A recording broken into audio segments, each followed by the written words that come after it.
इन लोगों ने घर के बहुत सारे काम रोके। लौटने के बाद अभी कुछ दिन पहले आपने देखा कि मैं और आतिशी जी कुछ इन्होंने नॉर्मल सड़कों का मेंटेनेंस जो होता है, रूटीन मेंटेनेंस, वो भी इन लोगों ने बंद करा दिया था। तो हमने देखा कि सड़कों की हालत अच्छी नहीं थी। तब मैंने आतिशी जी से निवेदन किया था कि विधायकों के साथ और मंत्रियों के साथ सड़कों पे उतर के दिल्ली की सारी जो पीडब्ल्यूडी की सड़कें हैं उनका मुआयना किया जाए और जो जो खराब हैं उनको तुरंत प्रभाव से ठीक किया जाए। इस बारे में मैंने आतिशी जी को चिट्ठी भी लिखी थी। तो मुझे खुशी है कि इन लोगों ने, सारे हमारे पार्टी के विधायकों ने, लीडर्स ने और मंत्रियों ने सड़क पे उतर के रात दिन वो इंस्पेक्शन किया है और सड़कों का मुआयना किया है और कितनी ख़राब है, कौन कौन सा काम करने की ज़रूरत है, उस सारी रिपोर्ट एक बनाई है। और रिपेयर का काम भी शुरू हो गया, रिपेयर का, रिकारपेटिंग का। तो मैं आतिशी जी से कहूँगा कि एक बारी आपको वो बता दें।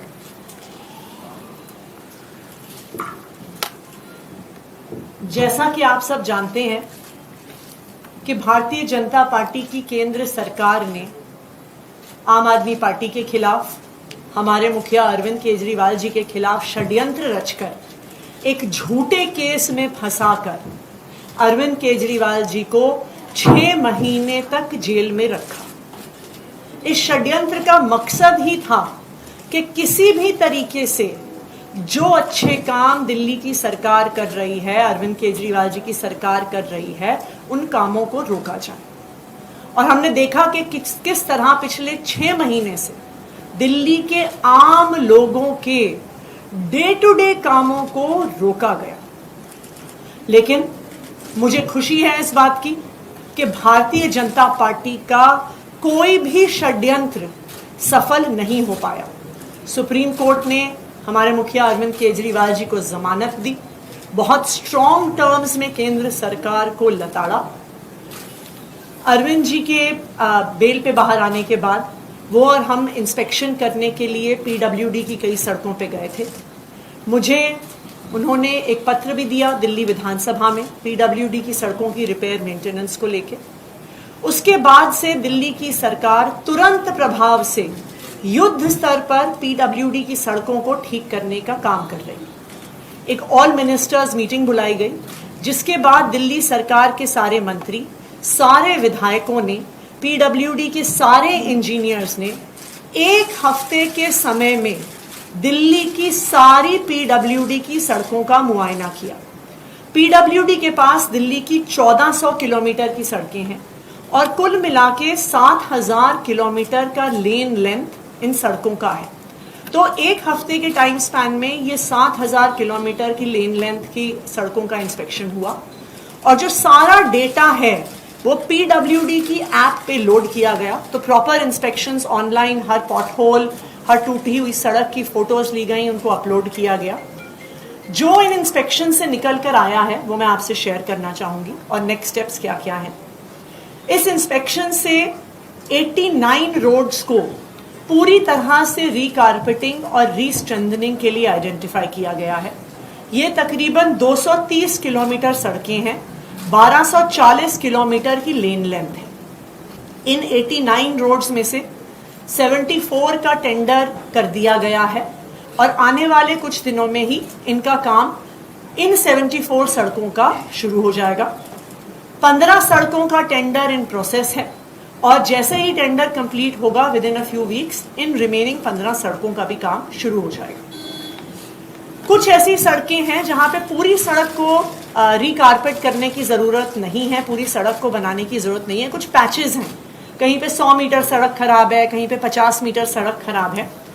तो पैचवर्क के लिए 2,53,000 स्क्वायर मीटर्स को आइडेंटिफाई किया गया है पीडब्ल्यूडी की सड़कों में। मुझे खुशी है ये बताते हुए कि within the last week itself इसमें से 39,500 स्क्वायर मीटर्स का पैचवर्क ऑलरेडी हो चुका है और बाकी का हमारा टारगेट है दैट बाय 31 अक्टूबर रिमेनिंग जो पैचवर्क है उसको भी पूरा किया जाएगा। इस इंस्पेक्शन में 6,671 पॉट होल्स को आइडेंटिफाई किया गया, जिसमें से 3,454 को ऑलरेडी भर दिया गया है और जो रिमेनिंग 3,217 है उनको भी आने वाले कुछ दिनों में रिपेयर कर दिया जाएगा। हमारी एक इंस्पेक्शन में ये भी एक बात निकल के आई कि कई सारी सड़कें डैमेज्ड हैं क्योंकि वहां पे डीएमआरसी का काम चल रहा है, सराय काले खान के एरिया में आरआरटीएस का काम चल रहा है, डिस्कॉम्स ने कई जगह अपनी लाइंस ले करी हैं।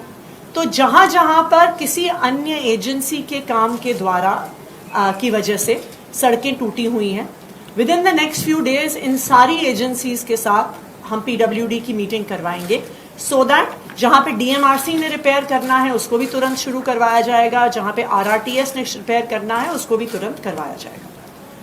एक सड़क के बारे में स्पेसिफिकली मैं डिटेल शेयर करना चाहूंगी और वो है न्यू रोहतक रोड।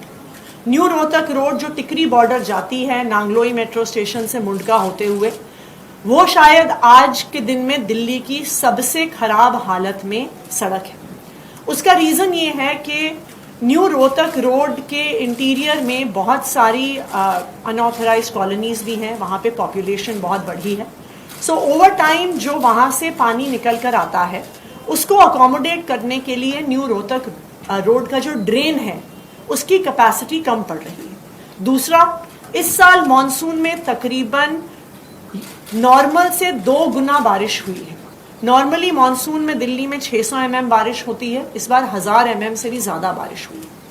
तो इसको ध्यान में रखते हुए न्यू रोहतक रोड पे एक नया ड्रेन पीडब्ल्यूडी द्वारा बनाया जा रहा है। ये ड्रेन नांगलोई मेट्रो स्टेशन से टिकरी बॉर्डर तक होगा। ये 2 पार्ट्स में होगा। नांगलोई मेट्रो स्टेशन से ड्रेन का एक हिस्सा हिरनकुदना ड्रेन में जाएगा और दूसरी तरफ से टिकरी बॉर्डर से ड्रेन का दूसरा हिस्सा भी हिरनकुदना ड्रेन में आएगा। ये एक लॉन्ग टर्म सोल्यूशन है कि आने वाले समय में न्यू रोहतक रोड पे पानी ना आए और उसकी वजह से सड़क खराब ना हो। इसके लिए 183 करोड़ रुपीस का सैंक्शन पीडब्ल्यूडी ने दिया है फ्राइडे को एक एक्सपेंडिचर फाइनेंस कमेटी की मीटिंग में। तो 4 हफ्ते के अंदर अंदर इस ड्रेन पर भी काम शुरू हो जाएगा and in parallel new Rohtak road की भी रीलेइंग का काम, जहां जहां गड्ढे हैं, जहां पे भी पूरे पैचेस करने हैं, जहां पे कंक्रीटिंग करनी है, उसका काम होगा। अरविंद केजरीवाल जी अब जेल से बाहर आ गए हैं और उनके मार्गदर्शन में युद्ध स्तर पर दिल्ली के जो रुके हुए काम हैं वो दिल्ली सरकार द्वारा किए जा रहे हैं और आगे भी करवाए जाएंगे। सर, मैं दिल्ली के लोगों को ये आश्वस्त करना चाहता हूँ कि हमारी अब लगभग 10 साल हो गए सरकार चलाते हुए और आप लोगों ने देखा होगा कि पहले 9 साल में आपको किसी भी तरह की हमने तकलीफ नहीं आने दी, चाहे वो सड़कें हों, चाहे वो अस्पतालों का वो हो, बिजली हो, हर तरह की सुविधा हमने दिल्ली के लोगों को देने की कोशिश की। इनफैक्ट पूरे देश के अंदर जो सुविधाएं आज दिल्ली के लोगों को पिछले 10 साल से मिल रही हैं वो उस किस्म की सुविधाएं पूरे देश में कहीं नहीं मिल रही हैं। लेकिन पिछले 1 साल के अंदर आप देख रहे हैं कि किस तरह से एक के बाद एक मंत्रियों को जेल में डाल दिया इन्होंने, दिल्ली को ठप करने की कोशिश की, दिल्ली के काम रोकने की कोशिश की, दिल्ली सरकार को डीरेल करने की कोशिश की। उसके बावजूद भी हम लगे हुए हैं, हम डटे हुए हैं। अब मैं बाहर आ गया हूं और जितने भी रुके हुए काम थे और जो तकलीफें और समस्याएं लोगों को हैं, मैं उनको आश्वस्त करना चाहता हूं, उन सब की तरफ हम लोग अब ध्यान दे रहे हैं और आपकी समस्याओं का निवारण करना हमारा फर्ज है। मुझे पता चला है कि दवाइयों की कमी बहुत ज़्यादा हो रही है अस्पतालों में और मोहल्ला क्लिनिक में। इन लोगों ने दवाइयाँ बंद कर दी। इन लोगों ने अस्पतालों में और मोहल्ला क्लिनिक में जो फ्री टेस्ट होते थे वो बंद कर दिए। इन लोगों ने जो फरिश्ते स्कीम होती थी, जब किसी का एक्सीडेंट हो जाए दिल्ली के अंदर उसको फ्री इलाज होता था, वो बंद कर दिया। इन्होंने सड़कों का रिपेयर बंद कर दिया। इन्होंने ओल्ड एज पेंशन बंद कर दी। इन्होंने इस तरह से कई सारे काम हैं, कई होम गार्ड्स की और कई लोगों की तनख्वाहें बंद कर दी। वो सारे कामों पे अब हम लग गए हैं। जो दिक्कतें जो काम बंद किए गए, आतिशी जी से मैंने कहा है ये हमारी सरकार उन सारे कामों को चालू कराएगी और जो समस्याएं लोगों को हुई इसकी वजह से, वो अब समस्याओं का निवारण करने की कोशिश करेंगे। सवाल सर, आज एक और रेड हुई है, आप ही के आम आदमी पार्टी के सांसद है राज्यसभा के, उनके ऊपर ईडी की रेड हुई। ये समझ नहीं आ रहा, मतलब ऐसे ये कोई भ्रष्टाचार के खिलाफ तो जांच चल नहीं रही जाहिर तौर पे। इन्होंने मेरे को गिरफ्तार कर लिया, इन्होंने संजय सिंह को गिरफ्तार कर लिया, इन्होंने मनीष सिसोदिया को गिरफ्तार कर लिया, इन्होंने सत्येंद्र जैन को गिरफ्तार कर लिया, इन्होंने विजय नायर को गिरफ्तार कर लिया, इन्होंने विभव को गिरफ्तार कर लिया, इन्होंने आज संजीव अरोड़ा के ऊपर ईडी की रेड कर दी। तो ये कोई भ्रष्टाचार के खिलाफ जांच थोड़ी चल रही है। ये तो ऐसे लग रहा है जैसे प्रधानमंत्री जी एक पार्टी के पीछे पड़ गए हैं बुरी तरह से, और जितनी उनके पास ताकत है, एजेंसीज हैं, रिसोर्सेज हैं, सारे के सारे रिसोर्सेज एक पार्टी को और उसके नेताओं को खत्म करने के ऊपर लगा दिए हैं।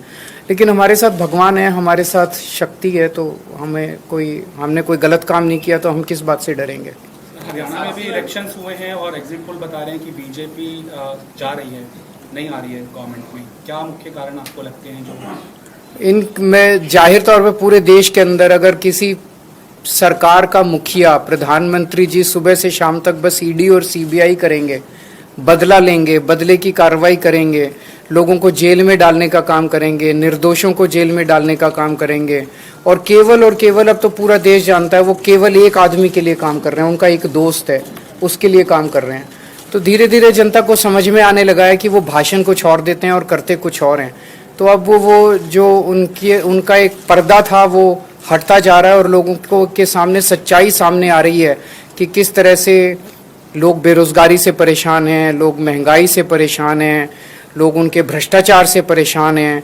अब उनकी सच्चाई लोगों के सामने आ रही है। सर, आपने कहा कि 9 साल आपने अच्छे से काम किया, फिर 6 महीने का एक पैच आया, अब 6 महीने बाकी बचे हैं, लेकिन अब आप चुनाव जीत कर भी आएंगे तो आश्वस्त कर पाएंगे दिल्ली वालों को, क्योंकि आप जनता के बीच तो जा रहे हैं, क्या जनता के साथ लगा, लेकिन क्या आश्वस्त कर पाएंगे कि आने के बाद अगर आए, जीत के आए तो फिर सारे काम होंगे? अभी भी होने चालू हो गए, बाद के आश्वस्त की तो बात की बात है। अभी सड़कें होनी चालू हो गई, सारे काम होंगे।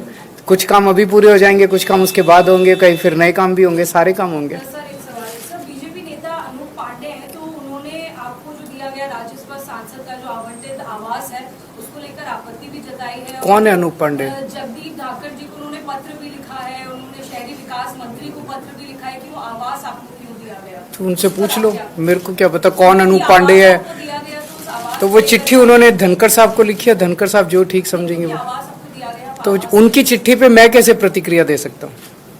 आशी मैम, जिस रोड का आपने जिक्र किया है, रोहतक वाली रोड पे, वहाँ पर मैम आपने खुद ही बताया कि समस्या बहुत बड़ी है और गंभीर समस्या है, लेकिन वहाँ मैं न्यूज़ कवर करने गया तो वहाँ के लोगों ने कहा कि एक दिन की ये समस्या नहीं है, काफी पहले से समस्या चली आ रही है। लोगों में मायूसी और नाराजगी, इसे कैसे दूर करेंगे? चूंकि चुनाव इसको ठीक करा देंगे, पक्का ठीक कराएंगे। चुनाव से पहले मैं समझता हूँ कि ये सड़क जो है ये सिंबल बन गई है एक तरह से खराब सड़क का, और इसको ठीक कराना हमारी सबसे बड़ी प्राथमिकता है। मुझे पूरी उम्मीद है इसको चुनाव के पहले ठीक करा लेंगे।